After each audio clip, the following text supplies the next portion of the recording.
Omo waiting the shele. What's happening, everybody? Welcome to Unsolicited Yan. I'm so excited for this episode. It's going to be a lot of bants and laughs and good conversation. So basically, I'm going to be talking about how I came to America. Okay. If you don't know the process of how to get to America, basically, if you have a family over there, if you are coming the right way, the family files for you, and then after a couple of years, it clicks in, and then you come. So I remember my dad started taking us to this hospital called Camarax. I think it was Victoria Island or something. I can't remember. And I was like, Daddy, why are we coming here? Why are we coming here? He didn't want to tell us because, I have a big mouth. Before I go and carry myself to the old church and say, my daddy took me to Camarax and we're traveling.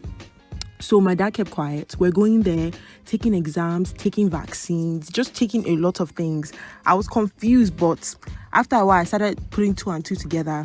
So when my dad told us that we were traveling to America, I think I was excited because we watched a lot of Cartoon Network. So I was like, I finally get to live my American dream.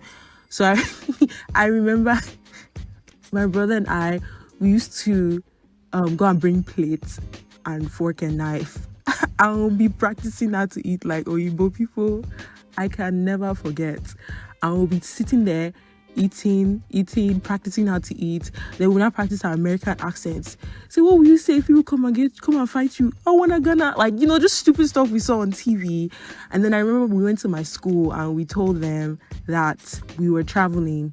And I remember that week, something happened in my class. I was in primary 5.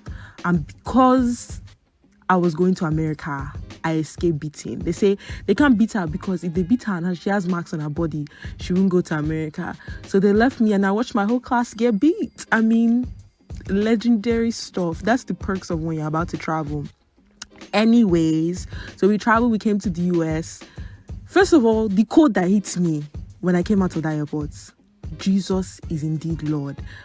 I was like, why is this place so cold? I mean, coming from Nigeria, it's 90, 100 every day and I remember that was the first time it has snowed in 10 years in Georgia, if I remember correctly. And it was so cold. Anyways, I came in December and we weren't able to start us to school because we came so late, December 8th. So there was no point. So they said, okay, when school opens in January, they'll start us. Anyways, January came. I went to school. They registered us. First day of school. If you are listening to this, shout out to Georgette. I'm not going to say their last names. Georgette and Aliana. Those are my first friends when I first came to America. They were Liberian. And I guess because they knew I was Nigerian, they tried to help me out to accommodate. So shout out to you ladies. We don't even talk like that at all anymore. But since 5th grade, but I would never forget you guys for how nice you were to me. So first day I came, I remember we went to recess and I stood in one pool and I was crying. And everybody came. They're like, why are you crying? Why are you crying? Why are you crying? I said, I want to go and meet my daddy. I want to go and meet my daddy. I don't like America. And first of all, I was 10. So I don't know if I was having attachment issues or something. If you knew me when I was a kid, I was super shy. I didn't talk. I didn't say anything.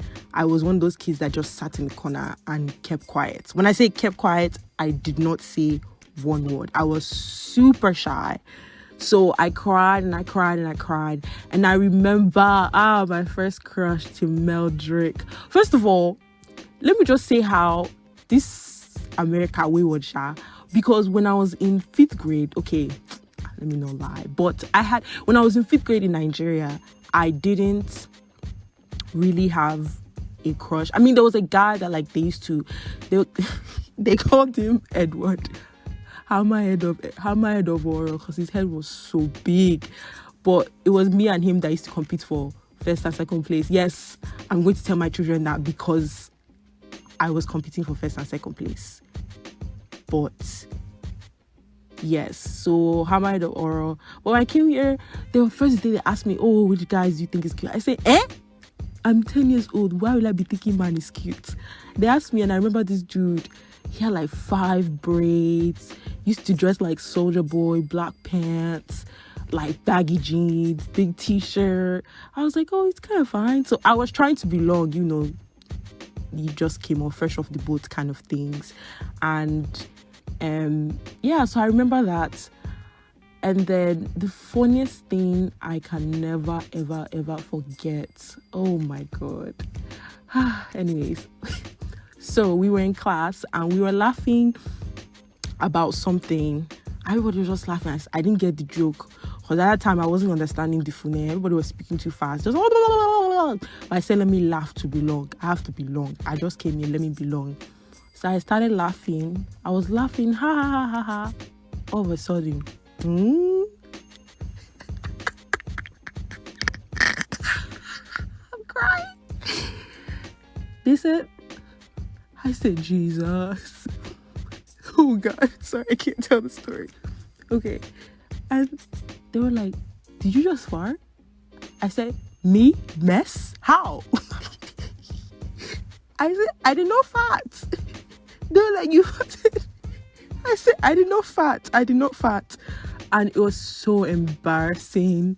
Everybody laughed at me for days. Everybody left the area.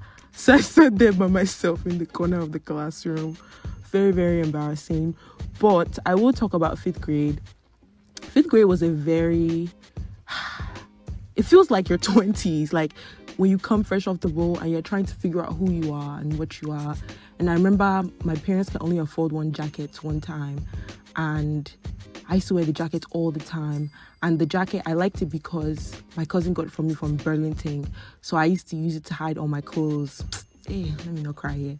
I used to use it to hide all my clothes because I didn't want people to see my outfit or anything. And I remember, I think her name is Miss Bryant or something. Yes, Miss Bryant. And the jacket had like something on it. So every time I move, it would just hit the table, it will make noise. And then my teacher pulled me outside. I can never forget. See, these are the moments that make or break people's self-esteem, right? And she was like, oh, you're so pretty. She was like, why do you always wear this jacket? I was like, oh, I just like the jacket, but I was really wearing it to hide my clothes because it didn't look like the American kids' clothes. And I was like 1 month in the United States. My parents were just settling down, that kind of thing. And she zipped my jacket. Hey, hi guy, go cry for a year. She zipped my jacket down and she looked at me and she was like, your outfit is so beautiful. Why are you wearing a jacket? And I was like, oh no, I'm wearing this jacket. I was like, I don't like my clothes and I'm just embarrassed. She was like, no, you don't have to be embarrassed. It's beautiful. You're beautiful. And I think that was my first black teacher. And I went back in and I stopped wearing that jacket. And I think for me, that was my first moment of like boost of self-esteem. So after that, 5th grade was very, very painful. These kids now, they bully, you say something, they correct you, blah, blah, blah, blah, all that kind of stuff. And I had a lot of incidents on the bus. Kids were mean. I mean, you go home crying because they laughed at your accent and so many things all throughout. And most people don't actually know this because I didn't talk about it, but I actually failed 5th grade. So like I said, I joined January, so it was already like, they were already in the 2nd semester and it was very hard for me to catch up. I took the CRCT. I did so well on everything except math. And I failed. And they put me in summer school and I failed summer school. Hey God, if I cry in this place, I will beat all of you. And that was so hard for me. From coming from a kid in Nigeria that used to get either 1st or 2nd in her class every year to failing and repeating a grade and everybody leaving me, and they're moving on to another grade. But I had to stay back. But hey God, I don't want to cry. When I look back at that time, I mean, things happened for a reason. I don't think I was ready for middle school. Middle school would have crushed me. I mean, those kids were mean. But I think staying back in 5th grade boosted my self-esteem, and I was able to figure who I was as an FOB, and I just got better in being me. And yeah, so that's it. I mean, like, with my parents, they had a lot of experiences being an FOB and just working hard. And if you are listening to this and you are a product of an immigrant child, shout out to you guys, man. People don't know. Hey, God, I don't want to cry. People don't know what we go through to see wanting to belong as a child, but you can't because your parents can't afford the price of belonging. And yeah, it was just a hard time for us. I don't want to go too deep into our story because this is not the place, but it was very, very hard. And you know, my life is a testament to that. And yeah, like, it's just shout out to FOBs. If you're a new FOB here, trust the process, man. It will come. And yeah, like the bullying. Well, now it's cool to be African, but at that time, or more. And the sad part was, I got most of my bullying from African Americans. I lived in a predominantly African American, well-to-do area, and I remember this Liberian kid called me an African booty scratcher.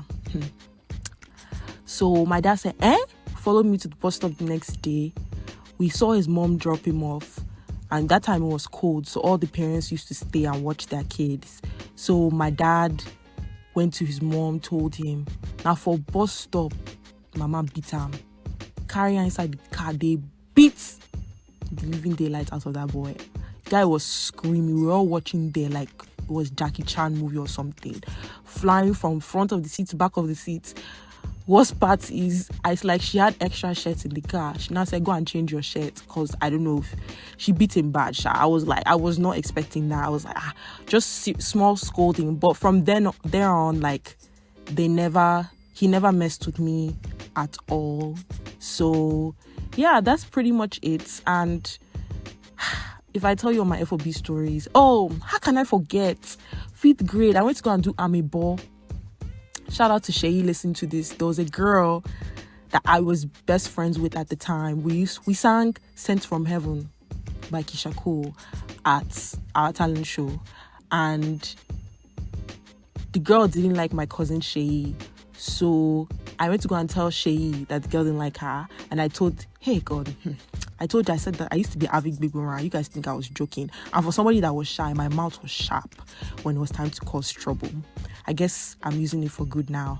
But anyways, that's how Shay and the girl fought at recess. I say, hey! They now took all of us to ISS. So ISS is, I think, in school suspension. We now sat in the room. In my mind, I was like, how will I go back to my Urobo father and tell him that I did army ball to cause fights in school? Or more, I got him that day. The beating that I got.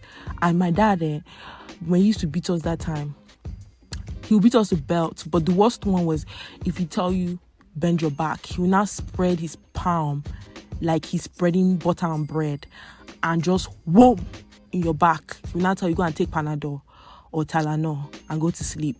That thing used to pain, And I remember I was home. My dad said, next time you mind your business. This your mouth? From there on, wait, no, I didn't learn my lesson. But I was still an apricot after that. But yeah, those are my... Hey, God, I really did some stupid stuff, Sha. Those are my apricot stories. There were many more after that. Lots of drama. Being at FOB. So yeah, I want to hear FOB stories. What do you guys have to say? Let's share. Let's laugh. And I would like to end this episode and say shout out to all my FOBs. You're loved. I don't know if I'm considered the FOB anymore. I still think I am. It's been like 13 years now, but apparently according to some people it's only like 2 to 3. But shout out to all my FOBs for making it in this country even when they made our lives a living hell. And shout out to our parents for deciding to pack everything, living a comfortably life. Hey, I'm blowing serious Tabon grammars here. Living a comfortable life in Nigeria to come here and struggle from the bottom and go to the top. We love you. God bless you.